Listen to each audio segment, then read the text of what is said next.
But let's actually take this opportunity to talk about the Bulbasaur project that I worked on.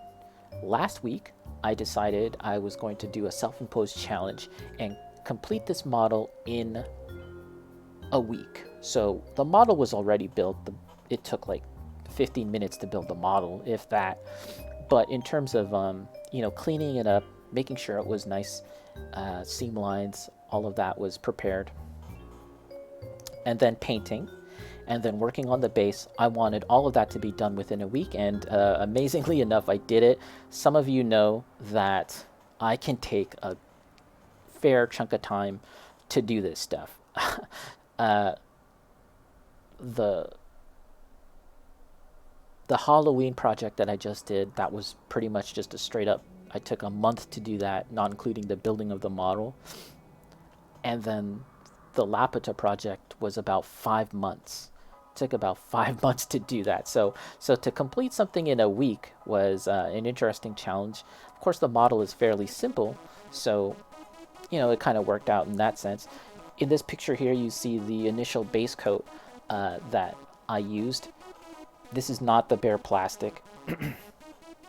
And I actually got pretty close to the base color plastic. If you look at the bulb there, the underside of the bulb is bare plastic, and then the rest of the bulb is the color that I had painted, and they're actually quite similar.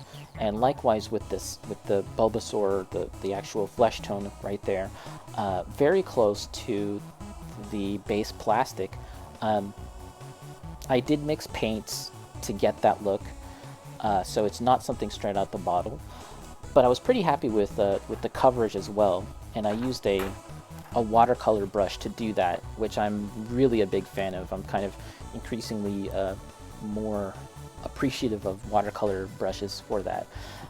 That being said, I actually did run into an issue with the paint. If you look at the eyes here, I actually had to strip away all the paint that you had seen previously, and actually I did paint the eyes the white and the red, but I had to take it all off because it just was not working.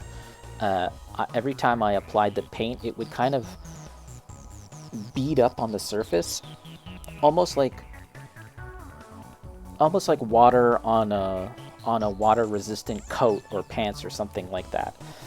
And the reason was because I did not properly take off the paint residue, the sticker residue. There's a bit of, so prior to painting this, I actually had placed the eyeball stickers and some of the scale stickers on the model, just because I just wanted to see how it looked. And then when it came to painting, I had to take it off. It peeled off. It was really hard to peel it off, and it left a bit of sticker residue. And normally, a tip from my mom to get off sticker residue is to use like oil, like a cooking oil type of thing, and just kind of rub it off, and it worked. I went to put the pieces into a sonic cleaner with some soap, and I thought that would be sufficient to really scrub off that layer of oil and sticker residue. It was not. I still spray painted the model, and it looked fine just to look at it. However, when it came to actually painting, as I said, the paint would behave really awkwardly, and this was actually happening live on stream when I was co-streaming with Jose Mochi, and I was like, what the hell is going on? This is so weird. So a decision had to be made, and I actually just stripped all the paint off of the eyes, just using like 90 or 99% isopropyl alcohol, and that's why you have this weird kind of like shadowy look around the eyes like that. That's a bit of the black primer kind of showing through on the edges. And even the top scale on the forehead, the same issue. I didn't realize that until after, and I had to rub that off too. So not a very good start to working on this model. After a decent application of the base coat, we had some hiccups, and I'd like to talk about that, guys. Like, I like to discuss technical issues and problems that I'm having with painting and building, because I feel like when you look at something on YouTube, when you look at stuff on Instagram, all you see is the good stuff. All you see is the good side of the hobby. People doing things perfectly, it looks immaculate. But that's not actually realistic. Everyone goes through problems. Everyone goes through these issues, and it's actually how you kind of recover from them. It's how you find ways around these problems, that really shows your hobby skills. And I got that beautiful quote from a machining Krieger builder, Lincoln Wright. Great hobbyists show how they can recover from mistakes. And this is a bowl of granola cereal, graham crackers with milk. No, this is actually the start of the basing process. With the Halloween project, I had used yummy s'mores. With the Halloween project, I had used styrofoam, which was awful. Big mistake. And again, as I was talking about, I want to talk about the mistakes. I want to talk about all the problems that I have. And that was a whole other thing that I talked about, which is on YouTube now. You can check it out there. But this time I went to the tried and true cork. I often rely on cork to do a lot of building up of the levels of the mass when I'm making a base. It's a sturdy material, and it also feels very natural. If you kind of break it up into parts and crumble it, it can feel like natural rock and stone. So that's why I use that. And then it's not pictured here, but I slathered it in a bunch of sand and paint and glue to kind of create a more kind of the look of soil. And as a matter of fact, and again, sorry guys, I don't have a picture of this, but I used a glue that was slightly glossy, Mod Podge gloss mixed with black paint and the sand, and that ended up actually creating a very damp soil look, like freshly watered or moistened soil, which kind of, again, was a little happy accident. So very happy with how that turned out. And the dish, again, the dish is a plant dish. That was like an idea very early on that I had, that Bulbasaur is a plant Pokemon. I thought it'd be kind of neat if I could put it in a plant dish, and that would sort of make it look like cohesive, I guess. Graham crackers, marshmallow fluff. Oh yeah. So here's a look at the painted Bulbasaur with the eyes. At this point, the paint job of Bulbasaur is like 95% complete.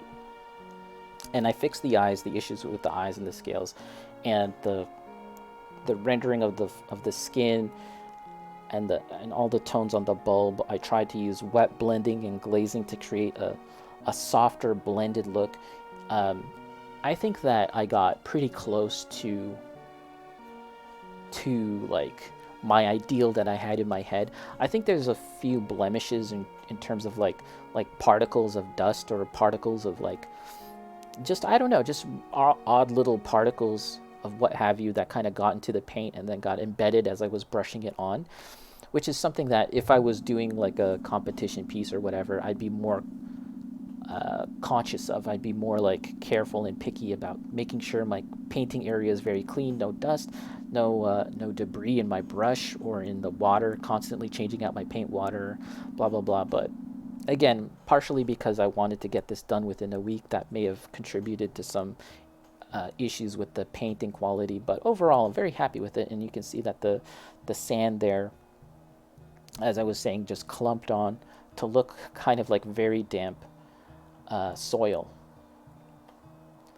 And this is pretty much the finished product. I would then go on to add grass bushes to the base of the Bulbasaur to kind of further that look of like it's a potted plant. And a new product for me was this paper gamer grass plant vegetation product. It's kind of like this thing that you just poke out. It's a single sheet of paper, and it's all flat. It's die cut, so you just kind of poke them out, and they're printed on both sides. And you then kind of go in and fold the paper. I'm not even sure if it's paper or if it's kind of like a vinyl product or something. It folded nicely, and it didn't create cracks. Do you know what I mean? It didn't, the paper didn't crack or anything. And you can really get in there and kind of pinch it and curve it to make it look more natural, as I did here. And then what you do is you kind of stack up each layer of the die cut leaves, the arrangement of leaves to create the mass of the bush, and then you just super glue it on. So yeah, very happy with how that turned out. I would like to get more and possibly even bigger ones. I think like even bigger plants would look even better. Plants look nice. Thanks, Arch. Yeah, very happy with how that turned out. It's another shot there.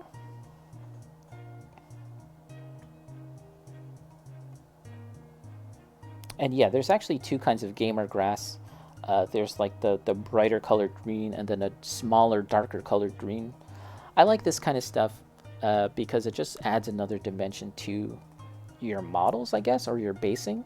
I think if you were to base your model and just do something very simple, that can look really good too. Like even just a very simplistic basing job is can heighten the look of your model quite a bit. But the more you add to it to create this sense of like a place can really help things along. And yeah, so then yesterday in the morning, I took the model outside to photograph. Why did I say it like that? To photograph using natural light, but the light was kind of overcast today. It wasn't really ideal. So I took it inside, and then I thought, hey, got these houseplants. Let's actually take a picture with it amongst the houseplants. And you can see I'm kind of playing around with the arrangement here, and the lighting isn't perfect, but I find a really nice sweet spot with the lighting by shooting it from the side. Photograph. Yeah, having the light coming in from the side, and then I brought in one of my other like desk lights to get some more lighting coming in from the other side, and creating a bit of sense of depth with the plants in the foreground, and then in the midground the subject matter itself, and then more plants in the background. And I really like how this turned out. It's kind of the image that I had in my mind in a lot of ways of this Bulbasaur that's a plant, and then amongst other plants, it just sort of made sense, and it just feels like it works, I guess, for lack of a better term. Yeah, so I'm very happy with how that turned out. We've got some other shots. I was having a lot of fun taking different angles, and Among Us having different angles and playing around with the perspective, not the perspective, but the foreground blurring of it and all that to get this look. Yeah. And I took actually a bunch more photos of it, which I don't want to bore you with. There's a couple more on Instagram, and I shared a few more on Discord. So yeah, if you guys want to see more, there's definitely places where you can see more of it. But overall, once again, that's a 1-week project in the books.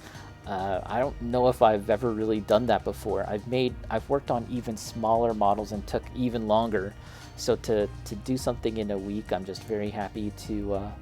It's very satisfying. I think that in this hobby, we get really caught up in making things, and then it ends up being a very drawn out process, and then you kind of potentially get bored of it, and then you might move on to something else. But there's something to be said about having a deadline and working within a certain kind of scope, because I'm not saying that this is like a master grade or anything. It's a very simple Pokemon model. It was very simple to paint, very simple to build, and to finish it up in simply a week was just very satisfying. That instant gratification. So that's something I can recommend for some of you folks out there if you're keen on a quick project. Is something like this, not necessarily a Pokemon, but something kind of small. But the other thing too about this stuff is that the Pokemon models, in addition to being fairly inexpensive, is that they have a lot of large, smooth, and flat surfaces, and of course a number of Gundam models are like that too. A lot of flat, smooth surfaces. And if you're someone like me that wants to work on like the painting aspect and doing a very kind of like clean paint job, whether it be airbrushing or hand brushing in my case, this is a good opportunity to practice your skills in that sense, doing a very smooth paint job. So yeah, that is the Bulbasaur project. Another project within the books. I wanted to kind of, do a few more models before the end of the year, I guess. So this was a great opportunity to put another model in the completed pile and do some damage to the backlog. So yeah, thanks for checking it out, guys. Appreciate it.